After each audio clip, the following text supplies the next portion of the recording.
Assalamu alaikum wa rahmatullahi wa barakatuh. Alhamdulillah wassalatu wassalamu ala alhadi ila alkhairat wa ala alihi wa sahbihi dhawil majdi wal karamat. Bila shaka ndugu zangu, wakazi wengi wa Mombasa hivi sasa bado ndani yao kuna mazungumzo juu ya uvumi unaoendelea kwa kasi sana, kupotea kwa nyeti, ikidaiwa baada ya mtu kupokea simu labda au hata ujumbe au kushikwa bega, basi nyeti hupotea. Kwa masikitiko makubwa ni kwamba haikuishia tu hapa huu uvumi. Hivi sasa tunashuhudia mauaji, kama hivi punde tukayashuhudia mauaji ama kusikia yale mauaji yaliyotokea pale Marikiti.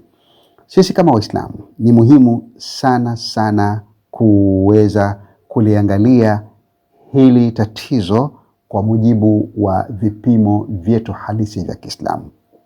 Kwa nini Uislamu, ndugu zangu?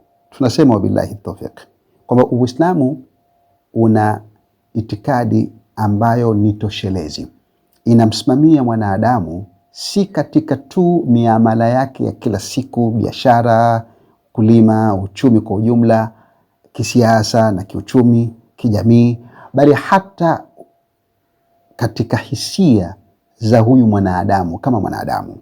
Uislamu utaukuta kwamba ulipokiri mwanadamu kwamba ana maumbile ya kuwa na hasira, ana maumbile ya kuwa na furaha, ana maumbile ya kuwa na simanzi, Uislamu ukakiri mambo haya, lakini Uislamu ukadhibiti zile hasira zisije zikavuka mipaka ukafanya mambo kinyume na Uislamu, kinyume na vile maadili ya Uislamu. Walkadhimin alghayz, Mwenyezi Mungu anasema, na wale wanaoficha hasira zao, wala afina anin nas, na wenye kusamehe watu. Kwa maana Uislamu haulaumu mtu kuwa na hasira, bali inacholaumu ni mtu kuzifikisha zile hasira zake zikafanya mambo ambayo ni kinyume na utaratibu wa Kiislamu. Kama vile vile Uislamu haulaumu matokeo, mtu kulalamika akimtokea mtu kufiliwa na anaumia katika moyo wake na analia vile vile, lakini Uislamu kadhibiti kwamba pamoja na matokeo haya tunayopata, mitihani ya njaa, vifo, kupungua kwa matunda na mazao,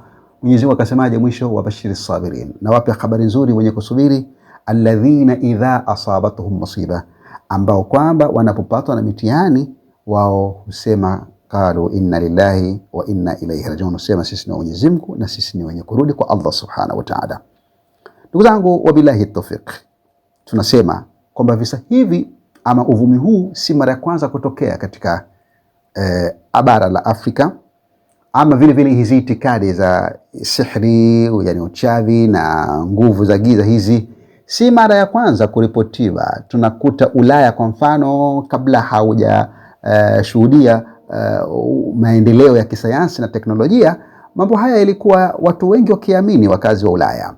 Kwa Afrika uvumi huu wa kwamba watu hupoteza nyeti imekuwa ni visa vikiripotiwa katika maeneo ya Kongo, vile vile Nigeria na Cameroon. Nakumbuka hata Cameroon, ukisoma katika historia utakuta katika miaka 90 kuna watu walibeba uvumi kwamba wakilala wakishamka vitu vyao vishaibwa, yani vimepotea. Sasa ni mambo ambayo yapo, wala labda kwa Mombasa itakuwa ni mara ya kwanza na kwa Tanzania, lakini haya mambo yamekuwa yakijiri kihistoria na katika maeneo mbalimbali. Sasa basi turudi katika Uislamu kwamba je, hali hii tunaikabili vipi?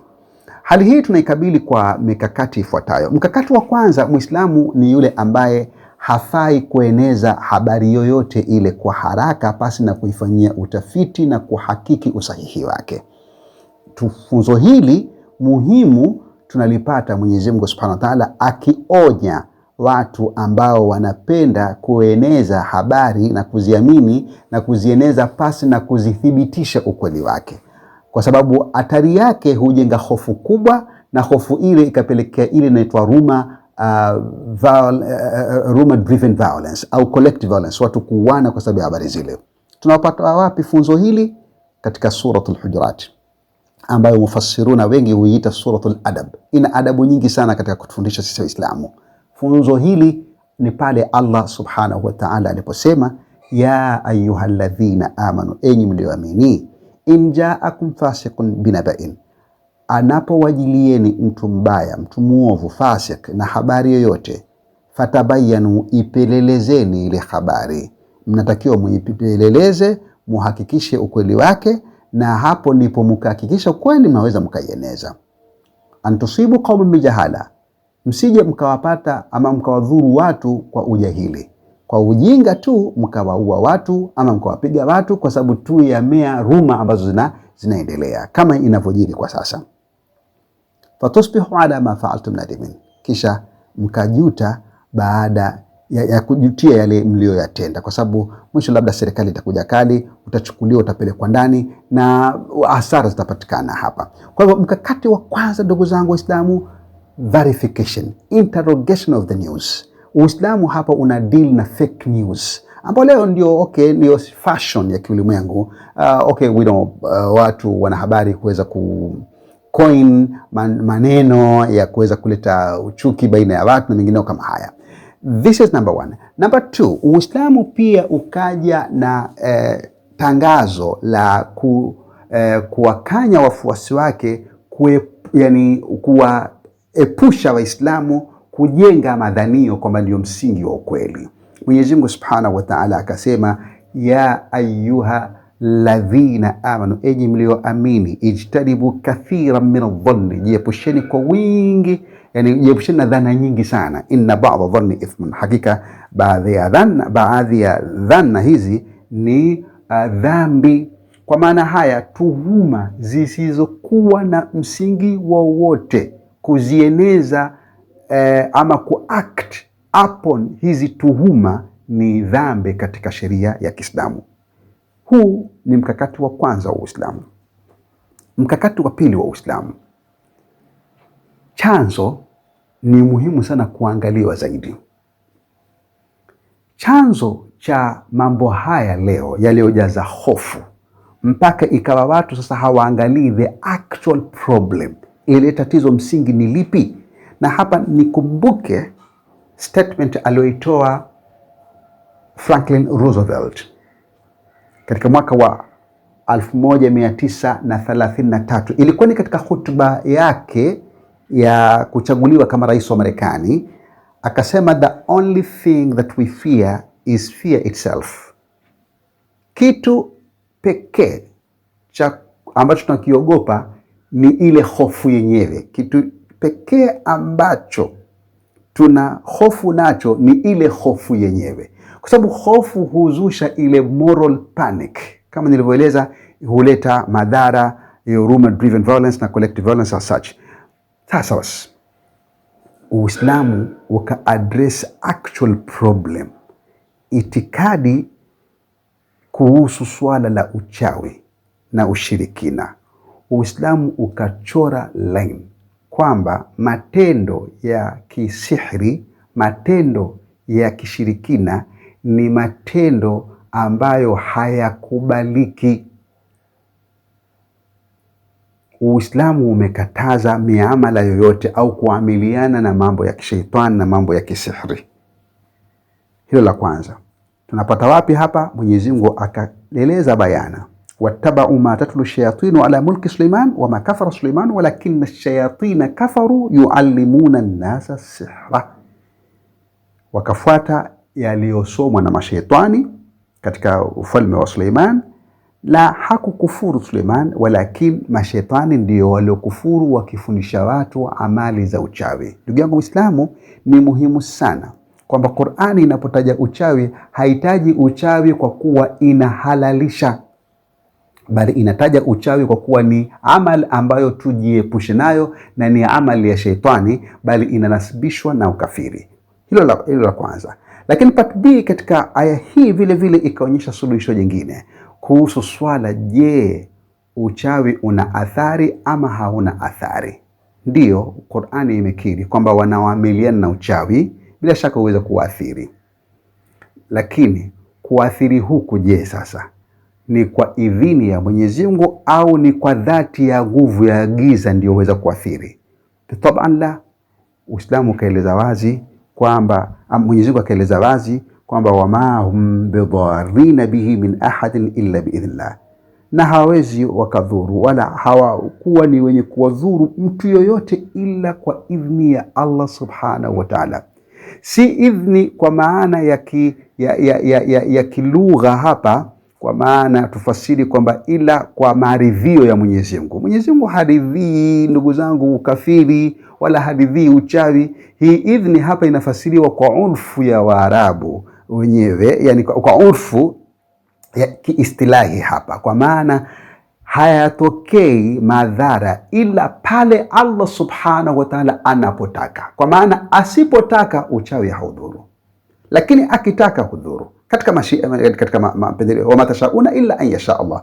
Kwa hivyo wale wachawi wanapodhuru hawadhuru kwa sababu ati wao wamemshinda nguvu Mwenyezi Mungu subhanahu wa ta'ala, kwa Mwenyezi Mungu ilikuwa hataki lakini wao wakataka ikafanyika. Maana Allah subhanahu wa ta'ala asema wa matashauna illa an yasha Allah, yani yale mnayotaka hayatokei ila kwa matakwa ya Allah subhanahu wa ta'ala. Kwa msingi huu, ndugu zangu, Uislamu ukaeleza bayana kwamba ni mambo ya kuepukwa na ni mambo haya ya kutoyaamini, kwa sababu pili, yanaregesha watu nyuma katika misingi yao, hata katika maendeleo. Tuliona katika historia hapa Tanzania, kama tutakopa historia, Maji Rebellion iliweza kuamini kwamba ukipewa maji basi ile risasi ya mkoloni Mjerumani inaweza kugeuka maji. Matokeo yake katoka vipi? Watu wakauawa, askari wengi wa Maji wakauawa, kwa sababu ni jambo ambalo kihakika ndiyo kweli ilijenga ujasiri kwamba wanasimama dhidi ya mkoloni, na kweli ni kitu kizuri kupambana na ukoloni, lakini mkoloni alikuwa anamiliki silaha hapa.